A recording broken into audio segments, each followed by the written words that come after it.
Praise the Lord. எப்படி இருக்கீங்க? யாவரும் இயேசு நாமத்தில் வாழ்த்துகிறேன். இன்றைக்கு ஆண்டு தருக தீர்க்கதரிசன வார்த்தை உபாகமம் புஸ்தகம் 11ஆம் அதிகாரம் Deuteronomy chapter 11 verse 9. Deuteronomy chapter 11 verse 9. நீங்கள் சுதந்தரிக்க போகிற தேசத்துக்குள் பிரவேசித்து அதை சுதந்தரிக்கும்படிக்கும் கர்த்தர் உங்கள் பிதாக்களுக்கும் உங்கள் சந்ததிக்கும் கொடுப்பேன் என்று அவர்களுக்கு ஆணையிட்ட பாலும் தேனும் ஓடுகிற தேசத்தில் நீங்கள் நீடித்து வாழும்படிக்கும் இன்று நான் உங்களுக்கு கற்பித்த கற்பனைகள் எல்லாம் கை கொள்வீர்களாக. அப்போ ஆண்டு கொடுக்கிற ஆசீர்வாதத்தை நீடித்து நிற்கணும்னா அவருடைய கற்பனைகளை நாம் கை கொண்டு தான் ஆக வேண்டும்.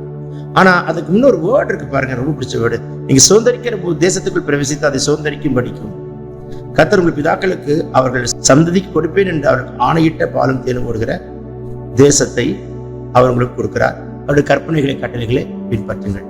சுதந்திரிக்கிற தேசத்தை சுத்திகரிங்கள். இன்னைக்கு அதை தான் பேச விரும்புகிறார்.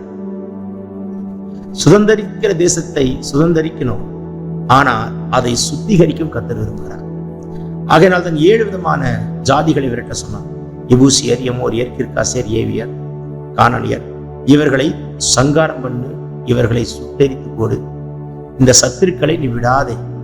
நீங்க ஒரு வீடை சுதந்திரிக்கிறீங்க, ஒரு லேண்டை சுதந்திரிக்கிறீங்கன்னா உடனே அங்க இருக்கிற சத்துருக்களை நிர்மூலமாக்கி ஜெபிங்க. அங்க குடியிருக்கிற சத்துருக்கள், ஏன் அந்த லேண்டுக்கு அதுக்கு நீங்க வாங்குறதுக்கு முன்பதாக அது யார் வச்சிருந்தாங்க, என்னென்ன போராட்டங்கள் இருந்து நமக்கு தெரியாது. ஆனா நம்ம கண்ணு மூடிட்டு அப்படியே சுதந்திரிச்சுட்டு அதை பிரதிஷ்டை கூட பண்றது கிடையாது. அபிஷேகம் பெற்ற தேவ மனுஷன் கையில கொடுத்து அதை பிரதிஷ்டை பண்ணி தேவன் அந்த ஆசீர்வாதத்தை எந்த பிசாசோ எந்த மந்திரமோ சூனியமோ செய்வினையோ கடந்த நாட்களிலே கடந்து வந்த தீமையான காரியங்கள் உங்களுக்கு தெரியாது. என்ன நடந்திருக்குன்னு தெரியாது. விபத்து நடந்திருக்கலாம், நடந்திருக்கலாம், இரத்த சிந்தல் ஏற்பட்டிருக்கலாம், ஒருவேளை மாந்திரிகங்கள் பதிவடைகள் இருக்கலாம். இன்றைக்கு யாருடைய நிலத்திலேயாவது யாருடைய வீட்டில் அப்படி ஒரு போராட்டம் இருக்கிறதா? அந்த வீடு பூட்டப்பட்டதாகவே இருக்கிறதா? இல்லை அந்த நிலம் ஒரு மூடப்பட்ட நிலமாகவே இருக்கிறதா?